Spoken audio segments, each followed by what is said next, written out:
नमस्कार, मैं हूं जायरा। स्वागत है आपका हमारी इस खास पेशकश में। ओमिक्रॉन पर कैसे लगे लगाम। देश में कोरोना की रफ्तार एक बार फिर तेज हो गई है। सबसे ज्यादा मामले दिल्ली एनसीआर में सामने आ रहे हैं। 24 घंटे में कोरोना के 2380 नए मामले सामने आए। इनमें से 1009 अकेले दिल्ली में ही हैं। दिल्ली एनसीआर में कोरोना की नई लहर में बच्चे भी संक्रमित हो रहे हैं। कई स्कूलों में अब तक सैकड़ों बच्चे पॉजिटिव मिल चुके हैं। हालांकि बच्चों के संक्रमित मिलने के बावजूद भी एक्सपर्ट और पेरेंट्स स्कूल बंद करने का विरोध ही कर रहे हैं। उधर चीन समेत अन्य कई देशों में कहर बरपाने वाले ओमिक्रॉन के एक्सई वेरिएंट के देश के कुछ ही मामले सामने आए। इस वायरस से भारत में अब तक किसी की मौत नहीं हुई है। बावजूद इसके एक्सई वेरिएंट ने केंद्र सरकार की चिंता बढ़ा दी है। इसके पीछे बड़ी वजह यह है कि दिल्ली एनसीआर और मुंबई समेत देश भर में कोरोना वायरस के नए मामलों में तेजी से इजाफा हुआ है। जानकारी दे दें कि देश भर के जाने माने विशेषज्ञ कई बार ये कह चुके हैं कि कोरोना वायरस अभी गया नहीं है, ये अभी जाने वाला भी नहीं है। ऐसे में लोगों को सतर्क रहने की जरूरत है। वहीं आईआईटी कानपुर के नामी वैज्ञानिक मणेंद्र अग्रवाल पहले ही चौथी लहर की संभावना जता चुके हैं। ऐसे में देश में एक बार फिर कोरोना वायरस संक्रमण की रफ्तार बढ़ने के बाद चिंता बढ़ाने वाली बात भी सामने आई है। उधर राजधानी दिल्ली में दिन ब दिन डराने वाले आंकड़े सामने आ रहे हैं।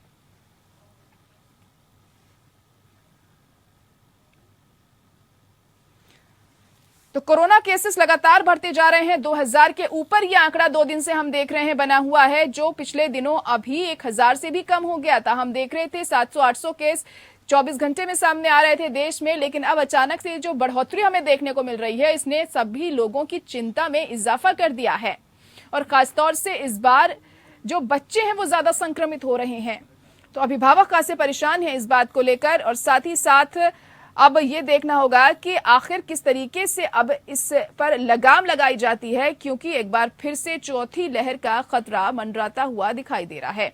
पिछले 24 घंटे में अभी तक 56 लोगों की मौत हो चुकी है कोरोना की वजह से। ओमिक्रॉन के एक्सी वेरिएंट का जो डर है वो भी लगातार बना हुआ है। हालांकि जो एक्सी वेरिएंट है भारत में उसके कम ही मामले सामने आए हैं, लेकिन ये अगर इसी तरीके से बढ़ते रहे मामले तो स्थिति गंभीर होने से इनकार भी नहीं किया जा सकता। ऐसे में अब क्या हमें करना चाहिए, क्या कदम उठाने चाहिए, क्या कुछ रणनीति आगे होनी चाहिए सरकार की तरफ से, पाबंदियों को लेकर क्या फैसला लिया जाना चाहिए, ये तमाम ऐसे सवाल हैं जिनको अब देखना होगा कि क्या कुछ अहम निकलकर इन सवालों को सामने आता है, क्या कुछ फैसले लिए जाते हैं इसके मद्देनजर। इसी पर आज हम पड़ताल भी करने वाले हैं कि आगे की क्या कुछ रणनीति होनी चाहिए कि हम इसका सामना कर सकें अगर चौथी लहर आती है तो। क्योंकि ओमिक्रॉन के जो मामले हैं वो देश में अचानक से लगातार फिर बढ़ने लगे हैं। एक दिन में करीब 56 मरीजों की मौत भी हुई है। हालांकि राहत की बात सिर्फ यही है, जो ओमिक्रॉन का एक्सई वेरिएंट है उसके मामले भारत में कम ही हैं, लेकिन जिस तरह से मरीजों की तादाद बढ़ रही है, ये जो वेरिएंट है ये आगे हमें देखने को मिल सकता है कई मरीजों में।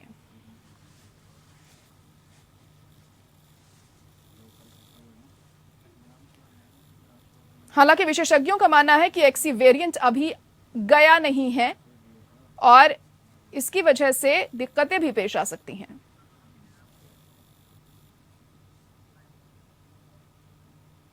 और इसी पर हम खास चर्चा भी आज करने वाले हैं। मेहमान हमारे साथ जुड़ चुके हैं। डॉक्टर अंशुमान कुमार हमारे साथ जुड़ चुके हैं, जो कि सीनियर डॉक्टर हैं धर्मशिला हॉस्पिटल से।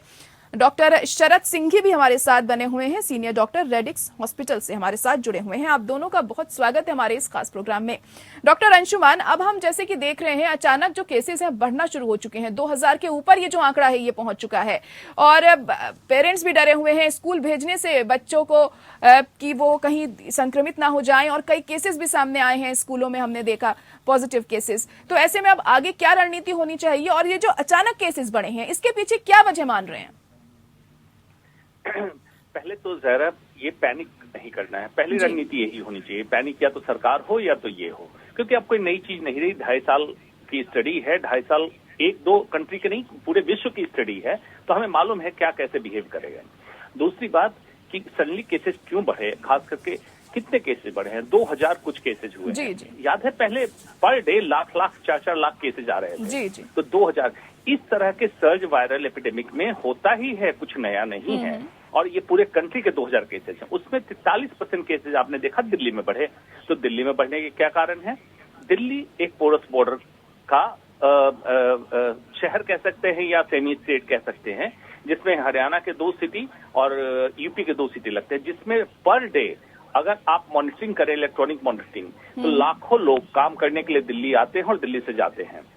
दूसरा, दिल्ली इलाज कराने के लिए अनगिनत लोग आते हैं। हम लोग जैसे इलाज करने के लिए, मान लीजिए मेरे पास कैंसर का इलाज कराने के लिए कोई पेशेंट झारखंड, छत्तीसगढ़, उत्तराखंड से आया है, उसको बिल्कुल कोई लक्षण नहीं है, मैंने कैंसर की सर्जरी के लिए उसको कहा आरटीपीसीआर टेस्ट कराओ, पॉजिटिव आ गया, लेकिन वो एसिम्प्टोमेटिक था, पता भी नहीं था, लेकिन रिकॉर्ड किया और दिल्ली के केसेस बढ़े। तो दिल्ली में केसेस बढ़ने की बहुत सारी वजह है, घनी आबादी, माइग्रेशन ऑफ पॉपुलेशन, यहाँ रोजगार ज्यादा है, रोजगार के लोग आते हैं, सेम महाराष्ट्र मुंबई में होगा, और दूसरा इलाज के लिए एक मेडिकल हब दिल्ली बना हुआ है। ये सारे कारण हैं।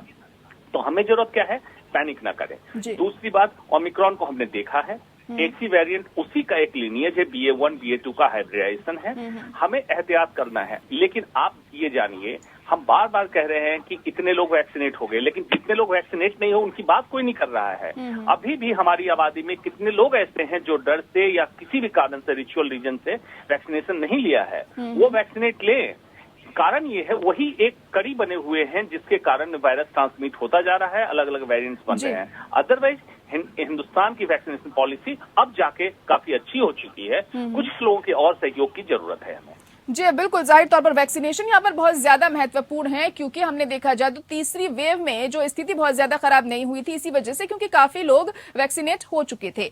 डॉक्टर शरद सिंह ही, आपको क्या लगता है कि अब ये जो सडनली केसेस यहाँ पर बढ़े हैं, 2000 के ऊपर ये आंकड़ा पहुंचा है, हमने देखा था पिछले दिनों 1000 से नीचे पहुंच गया था ये आंकड़ा, आपके हिसाब से क्या रीजन इसके पीछे हो सकता है, आपको क्या लगता है? और अब जो ओमिक्रॉन का एक्सी वेरिएंट आ गया है, हालांकि भारत में बहुत ज्यादा केसेस उसके नहीं है, लेकिन वो कितना घातक हो सकता है, क्या उसके मामले आने वाले दिनों में बढ़ सकते हैं, आपको क्या लगता है?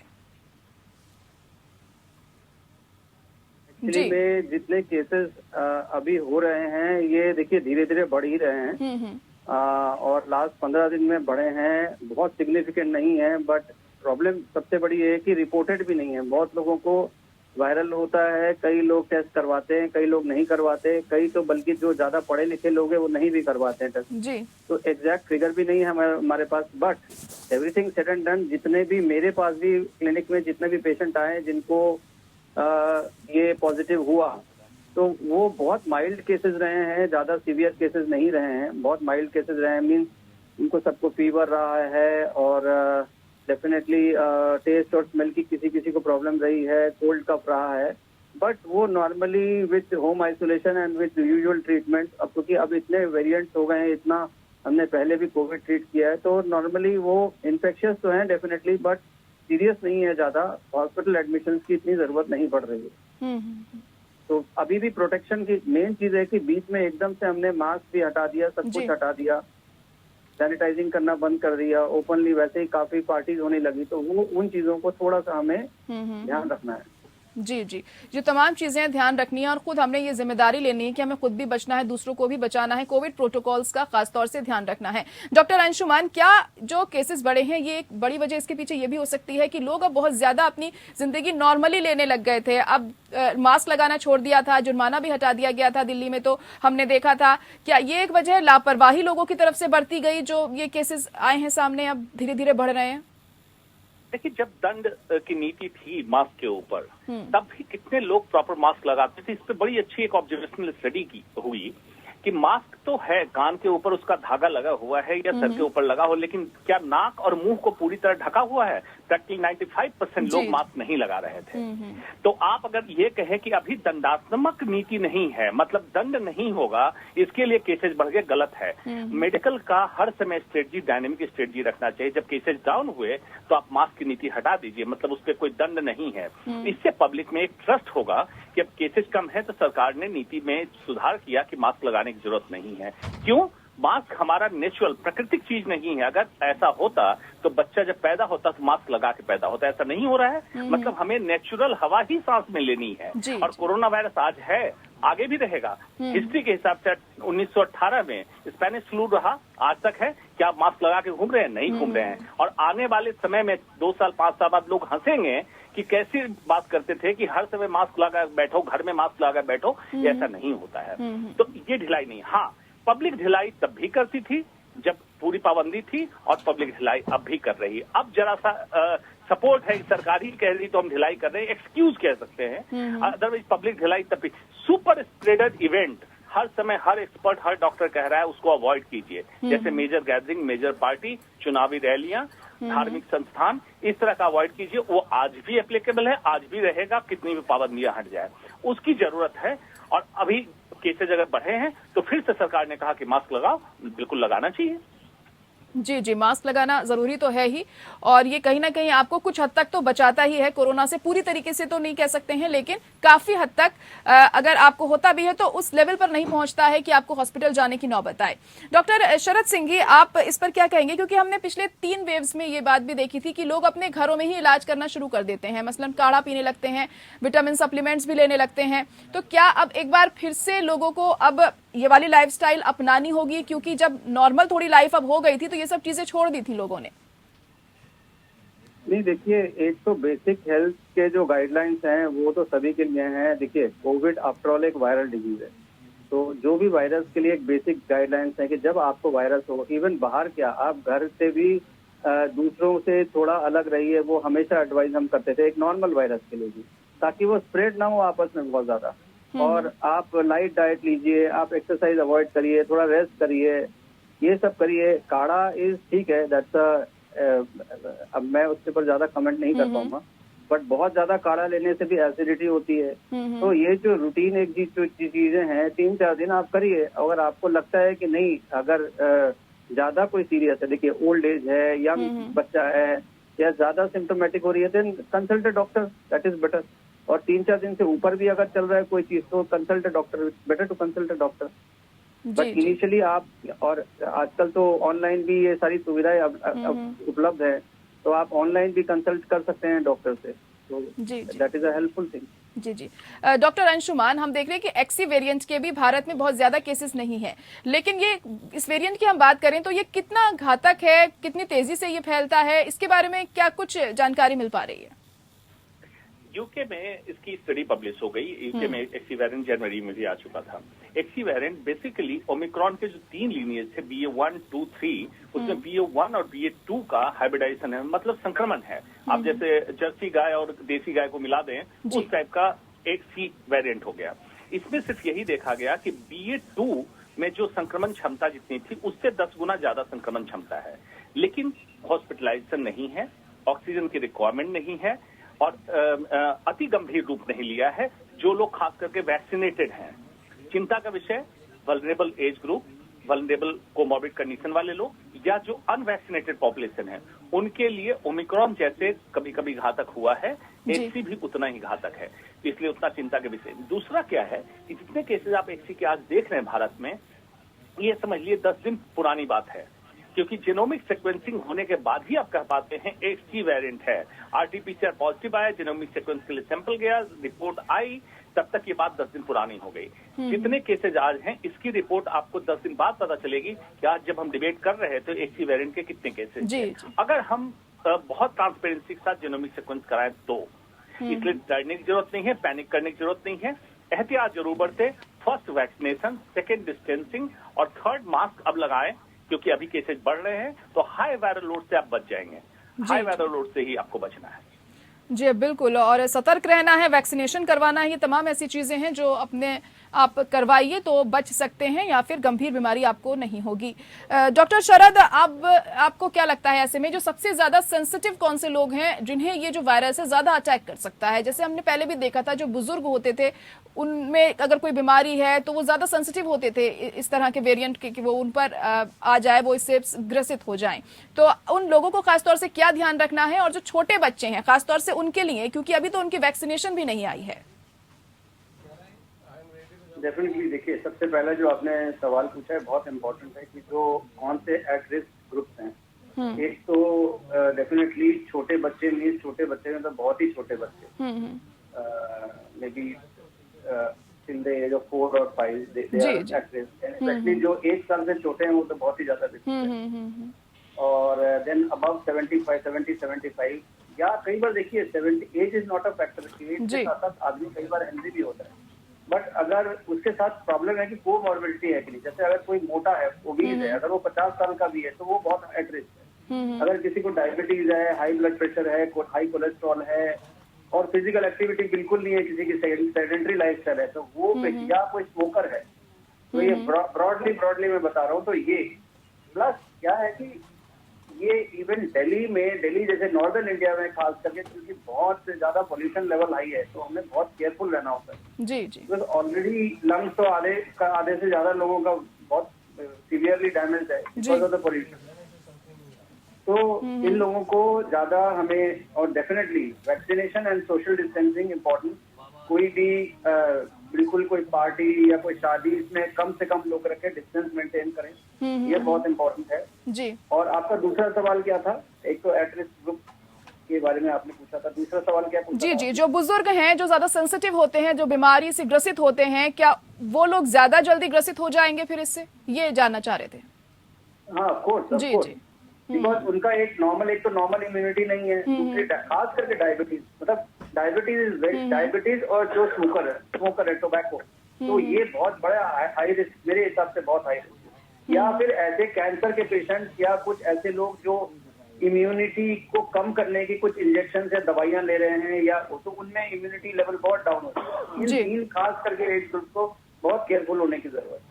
जी जी, बहुत ध्यान देने की जरूरत है, खासतौर से बुजुर्गों को, कम से कम वो घर से बाहर निकले। ये भी पहले हमने वेरिएंट्स में देखा था, ये कहा जा रहा था उस वक्त पर भी, जो लोग ज्यादा बीमारी उन्हें पहले से ही मौजूद है, वो जल्दी ग्रसित हो सकते हैं इस तरह की बीमारियों से, इसलिए इस दिशा में ज्यादा ध्यान देने की जरूरत है। डॉक्टर अंशुमान, हम छोटे बच्चों की भी बात कर रहे थे यहाँ पर, उनका वैक्सीनेशन अभी तक आया नहीं है और स्कूल भी खुले हुए हैं, और हम देख रहे हैं कि पेरेंट्स भी इस चीज के फेवर में नहीं है कि स्कूल बंद किए जाएं, और कल DDMA की बैठक में भी ये फैसला लिया गया कि स्कूल बंद नहीं किए जाएंगे।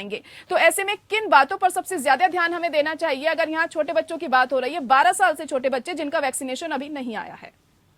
बिल्कुल बता जी। ज्यादा देखो, बच्चों में आपने देखा होगा नेशनल इम्यूनाइजेशन प्रोग्राम चलाया जाता है, इसलिए चलाया जाता है कि बच्चों में इम्यूनोजेनिसिटी अच्छी होती है। ओमिक्रॉन की तीसरी लहर के बाद जब सीरो सर्वे किया गया तो 85% बच्चों में एंटीबॉडी पाया गया, मतलब बच्चे इन्फेक्ट हुए थे लेकिन उनको कोई लक्षण नहीं आया, एंटीबॉडी बच्चों ने बनाया। तो बच्चों में इम्यूनोजेनिसिटी अच्छी होती है, बच्चों में कोई खास खतरा नहीं है। जब बड़ों में खतरा नहीं हो रहा तो बच्चों में नहीं होगा, पेरेंट्स चिंता ना करें। जो दूसरी बात है, बच्चों में क्या आप करा सकते हैं? अब देखिए, बच्चों को आप लेके शिमला मनाली का सीन आपने देखा था कुछ दिनों पहले, आपने भी टीवी पे दिखाया था कि किस तरह से घूमने गए। तो उस समय क्या कोरोना खत्म हो गया था इंडिया से? कोरोना तब भी था। आज मूवी मॉल घुमाने ले जा रहे बच्चों को, कोरोना खत्म है? तो स्कूल भी जाने दीजिए बच्चों को, क्योंकि 2 साल में वर्ल्ड वाइड स्टडी पाई गई है बच्चों में मानसिक विकास कम हो रहा है अगर बच्चे ऑनलाइन स्कूल में कर रहे हैं, एक काल्पनिक दुनिया में जीने लगे हैं। तो क्या कराना है 2 साल में, क्योंकि लॉकडाउन जैसी सिचुएशन में बच्चे घर पे रहे, बच्चों में मोटापा बढ़ा है। बच्चों को घर पे किसी भी तरह के जंपिंग कराइए, एक्सरसाइज कराइए, योगासन कराइए, जिम मत भेजिए, जिम हमारे इंडियन जीन के लिए सुटेबल नहीं है। जंक फूड, फास्ट फूड बंद कर दीजिए बच्चों को। बच्चों के साथ आप मेंटली, फिजिकली, स्पिरिचुअली इन्वॉल्व होइए, ये जरूरत है अभी बच्चों को, ना कि वैक्सीन की उसकी जरूरत है। बच्चे ऑलरेडी इन्फेक्ट हो चुके हैं। तो अभी जरूरत क्या है? एवरी डे हम इस सिचुएशन को, स्ट्रेटजी को इवेल्युएट करें, उसी हिसाब से स्ट्रेटजी चेंज करें। एट प्रेजेंट स्कूल बंद करने की बिल्कुल जरूरत नहीं है, पेरेंट्स को पैनिक करने की जरूरत नहीं है। और स्कूल मैक्सिमम ये कर सकता है, एयर कंडीशनिंग ना करके क्रॉस वेंटिलेशन करे, खिड़कियां खोल के रखे स्कूल कमरे के और क्रॉस वेंटिलेशन करें। अगर 1-2 बच्चे इन्फेक्टेड हैं भी तो मेजर इन्फेक्शन का चांस नहीं रहेगा। अगर थ्रू एंड थ्रू जब क्रॉस वेंटिलेशन होता गया, देखा गया वायरल लोड कम हो जाता है। यही कुछ एहतियात की जरूरत है, ज्यादा कुछ करने की जरूरत है। जी बिल्कुल, तमाम एहतियात यहाँ पर बरतनी है, और खासतौर से जैसे कि आपने कहा कि फिजिकल एक्टिविटी बहुत ज्यादा जरूरी है। डॉक्टर शरद, ऐसे में दिनचर्या क्या कुछ खास होनी चाहिए आम लोगों की, क्योंकि अब जिस तरीके से केसेस यहाँ पर बढ़ रहे हैं तो दिनचर्या भी बहुत ज्यादा महत्वपूर्ण हो जाती है। जैसे कि डॉक्टर अंशुमान भी कह रहे थे कि जंक फूड से हमें बचना चाहिए, और तमाम ऐसी चीजें हैं जो आपको नुकसान दे सकती हैं, इन चीजों को हमें अपनी जिंदगी में लागू नहीं करना चाहिए। आपके हिसाब से क्या होनी चाहिए लाइफस्टाइल ऐसे में? लाइफस्टाइल का तो बहुत बड़ा रोल है लाइफ में, चाहे कोरोना हो चाहे ना हो। That's a very very important and a big topic. But इसमें देखिए, एक ये होना चाहिए कि सब जैसे टाइम से सोएंगे, टाइम से उठेंगे, स्क्रीन टाइम थोड़ा सिलेक्टेड रखेंगे अपना, एक मतलब सोने से पहले नींद अच्छी आना बहुत इंपॉर्टेंट है इम्यूनिटी के लिए, पहली बात। दूसरी बात, सुबह उठ के थोड़ा टाइम अपना मी टाइम रखें, मतलब अपने खुद के लिए, जैसे थोड़ा आप अगर मेडिटेशन करते हैं, प्रेयर करते हैं वो, और साथ में एक्सरसाइज बहुत बहुत जरूरी है। जी। वॉकिंग तो सबसे सिंपल एक्सरसाइज है। इसके अलावा अगर आपको कई लोगों को वॉकिंग बड़ा बोरिंग लगता है तो वॉकिंग पैदल नहीं चल सकते तो भाई आप घर में ही कुछ योगासन एक्सरसाइज कर लीजिए, या आप कोई गेम खेल लीजिए, कोई टेबल टेनिस खेल लीजिए, बैडमिंटन खेल लीजिए, कुछ कर लीजिए। तो फिजिकल एक्टिविटी बहुत जरूरी है। दूसरी बात, तीसरी बात, जितना हो सके घर का बना हुआ खाना खाएं, बाहर का थोड़ा अवॉइड करें, क्योंकि उसमें ऑयल भी ठीक नहीं होता, उसमें बहुत ज्यादा ऑयल होता है। तो ये सब अल्टीमेटली वेट भी पुट ऑन करेगा, हमारा कोलेस्ट्रॉल भी बढ़ाएगा, हमारा शुगर भी बढ़ाएगा।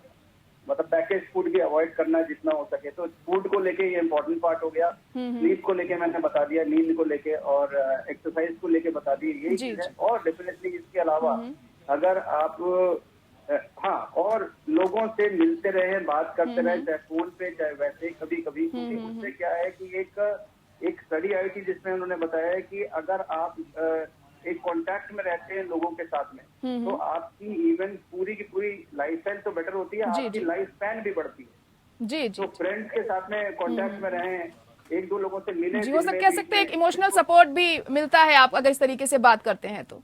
जी, यही है मेजर तो यही है लाइफस्टाइल का, और तो कुछ मैं। और पानी थोड़ा सा पीते रहना है, वो बहुत जरूरी है। पानी लोग कम पीते हैं बहुत। जी जी, चलिए ठीक है, बहुत अच्छी बात है आपने बताई। यहाँ पर इस तरीके से लाइफस्टाइल अगर हम अपनी करेंगे तो बच सकते हैं, और अगर बीमारी होती भी है तो गंभीर नहीं होगी। आप दोनों का बहुत शुक्रिया हमारे साथ जुड़ने के लिए। बहुत अहम जानकारी आपने हमारे दर्शकों को भी दी, और हमने आज अपने खास पेशकश में बताया है कि किस वजह से ये कोरोना लगातार अब बढ़ रहा है और हमें क्या कुछ कदम उठाने हैं इससे बचने के लिए। तमाम जो कोविड गाइडलाइंस हैं वो फॉलो करनी है, और अपनी लाइफस्टाइल को एक बेहतर तरीके से रोज रखना है ताकि हम इस बीमारी से बच सकें। इसी के साथ हमारी इस खास पेशकश में इतना ही। मुझे दीजिए इजाजत। नमस्कार।